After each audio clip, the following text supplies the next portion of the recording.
What's up, guys? It's Dr. Jim. I am your CBD expert, your natural healthcare expert, and your worldwide virtual health coach. And I want to welcome you to tonight's live. Now, the topic for tonight is it's a big one. A lot of people over the last couple weeks have been really asking me questions about this. So I want you to know that we're going to be talking about the topic for tonight is CBD oil, Alzheimer's, diabetes, and inflammation. Even though you may think they're not connected, we're going to find out how connected they are and what role CBD oil may play in working with all of those, okay? So welcome to tonight. When you're coming on, please, if you would, put in the comments where you're coming in from and whether you're watching it live or on the replay. Because I want to know, are you getting the full energy of Dr. Jim live? Are you seeing it on the replay? But either way, I know that you're going to get everything I got tonight because I'm excited. This is one I've not been more excited about a live in a long time. This one I'm excited about. If you wait till the end, you are going to be part of the launch of the world's first, as far as I know, virtual online health program featuring CBD oil. So I want you to be a part of that. So hang on, and it's going to come out at the end. I'm super excited. So tonight's topic, CBD oil, Alzheimer's, diabetes, and inflammation, and how are they connected, and how might CBD oil be attached? Now, the disclaimer for tonight. Number one, I am not your doctor. You are not my patient.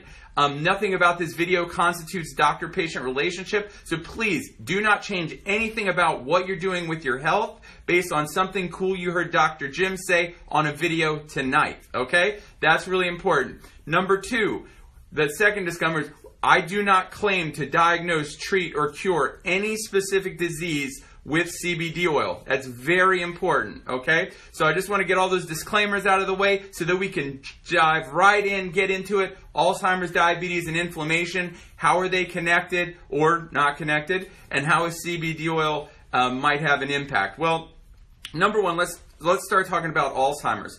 Well, here in recent research, Alzheimer's has become or is being described now almost as type 3 diabetes.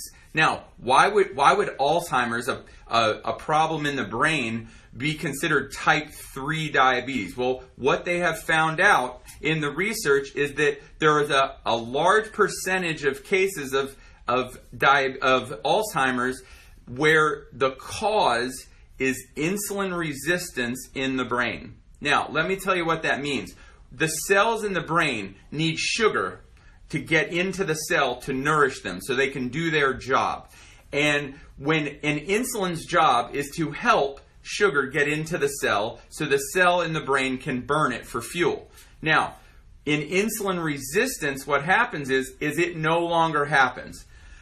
Thank you. It no longer happens. You can no longer get the sugar into the cell. And guess what? If you have insulin resistance in your brain, over time, what happens is the cells in the brain can't get sugar in, they can't work the way they're supposed to, and literally the cells in the brain start to die. And that is where Alzheimer's and a lot of cases of dementia, and that's why they're calling it type 3 diabetes.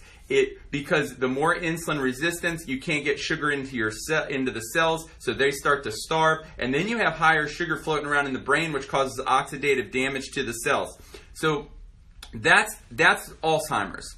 Now, second, we're going to talk about diabetes, and because we're going to try to figure out how are these all connected. Well, let's start with what is diabetes. Well, diabetes is a point where your body can no longer get sugar into your cells, and the sugar in your bloodstream starts to go up, and it starts to get high. Well, it used to be believed that type 2 diabetes came about because eventually your pancreas started to wear down, and it just couldn't keep up, and over time it made less and less insulin. Well, you know, what they've really figured out is it's not that your pancreas doesn't make enough insulin, usually.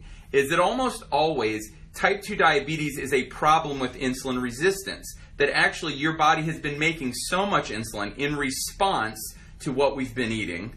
It's been making so much insulin over a long period of time that the cells have seen so much insulin that they no longer respond to it the way they used to. They become insulin resistant.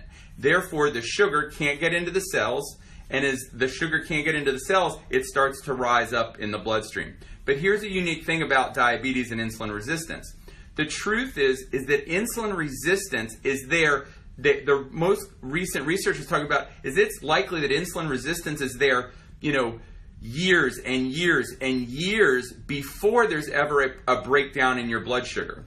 Because this is what happens if your insulin, if your blood sugar may not go up, but insulin will take that sugar down to your liver and convert it into fat, and then that fat will get released back out into your bloodstream as triglycerides. So guess what? If you have high triglycerides, you have insulin resistance.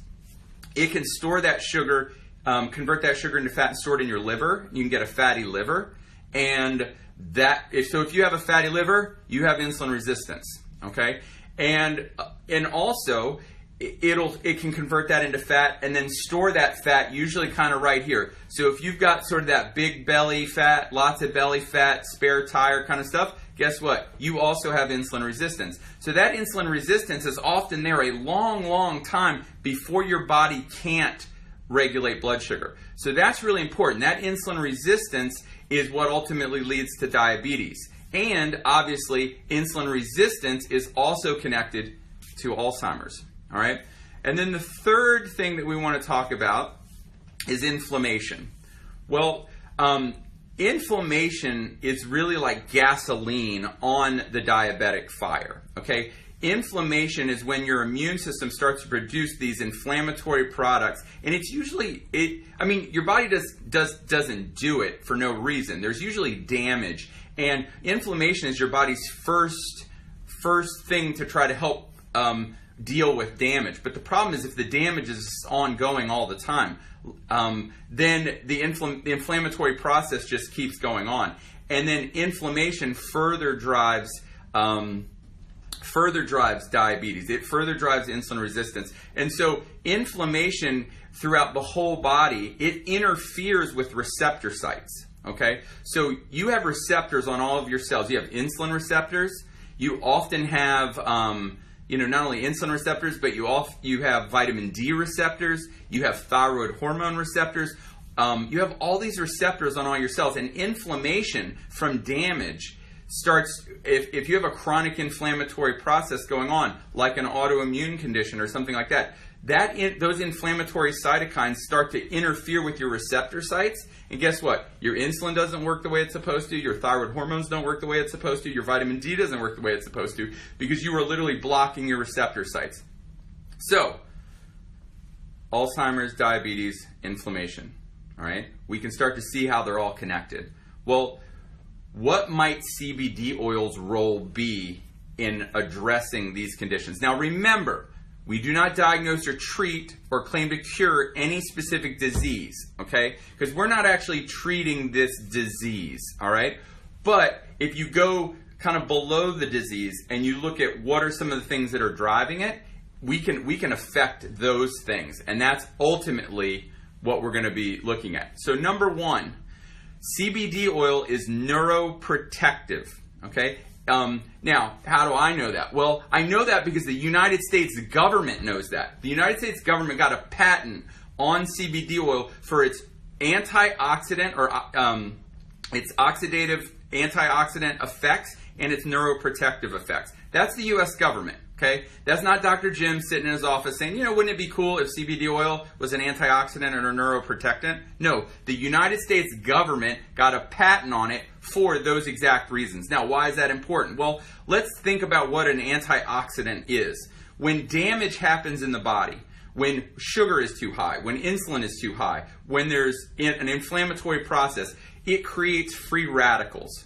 Okay, and the more and more free radicals floating around in the bloodstream, the closer and closer you get to a disease state, okay? So antioxidants go around and clean up free radical damage, all right? They clean up these free radicals or this oxidative damage that's happened. That's why they're called an antioxidant, all right? Well, CBD oil has been proven to be an antioxidant. I saw one said it's better than C and E, okay? And we know how important vitamin C is, so how cool is that CBD oil is an antioxidant? So it can literally help clean up free radical damage in the body, and we know in all of these conditions there's tons of free radical damage, all right? So it's neuroprotectant. Well, I certainly think that I want my brain protected, all right? Having a positive impact on your brain and protection, that's certainly going to help in conditions that are neurodegenerative, all right? It's going to, be neuroprotective and antioxidant. It's going to have an impact on inflammation. It's going to have an impact on diabetes. That's awesome. Number 2, it helps with insulin sensitivity, all right? I did a live before that we know that CBD oil helps lower insulin levels. It helps lower blood sugar levels. It helps with insulin sensitivity, and ultimately it helps cells use sugar more efficiently. Not only that, it helps increase the mitochondria in the cells. And we know that the mitochondria are the powerhouse of the cells. They help convert fuel into energy. And so you become more efficient at burning fuel, which certainly helps. So if you can help lower insulin and increase insulin sensitivity, and we just said that all 3 of those problems at their core have insulin resistance, well, then that's a big deal. So we want to help with that. And then it has a positive impact on inflammation. This is one of the main things that everybody hears about CBD oil, is it has a positive impact on inflammation, right? I mean, a positive impact on inflammation. We talk about how the immune system can get imbalanced and that we can get these inflammatory products driving at a high level. And we know that CBD oil, with its impact in the ECS, or the endocannabinoid system, has a balancing effect on the immune system. So if you can have a balancing effect on the immune system, it can be very anti-inflammatory. So what's so cool is we can see through multiple different ways that CBD oil could have an impact in these conditions. So it's obvious that Alzheimer's, diabetes, and inflammation are all they're all linked, and they're interconnected. They're interconnected through insulin resistance, they're interconnected through oxidative damage, and they're the inflammatory process. All of these things interconnect them, and each one of them helps drive the other one. So we know that insulin resistance causes oxidative damage and inflammation. And we know inflammation can drive insulin resistance and oxidative damage. And we know that oxidative damage to cells makes them more insulin resistant and causes inflammation. So how in the world do we get off this merry-go-round? Well, a really good place to start, CBD oil. Because, why? Because it's antioxidant and neuroprotective effects. Because it helps with insulin sensitivity and helps lower blood sugar and lower insulin levels, and it helps your body utilize sugar more efficiently, and it increases the mitochondria in the cell, so you burn and create fuel better. And then third, that it has a balancing effect on the immune system. So that's really good in autoimmune conditions. It helps shunt and calm down the inflammatory response. All of these things help. Okay, so that's how we get off that merry-go-round. That's a big, important part of getting off that merry-go-round. Now listen, I also want you to know that there is no way that you can just eat, just be on a steady diet of ho-hos and ding-dongs and expect that CBD oil is going to come and save you. That's not how your body works, okay? You can't just keep putting garbage into it and expect that you're just going to put some drops of this awesome oil underneath your tongue and it's going to fix everything, okay? And so that is why I saw a need, because I know that you really need to I think you got to use CBD oil, but you have to address your eating style, and there are very specific supplements to help balance the body in other ways that will only help what you're already doing with your eating style and CBD oil. So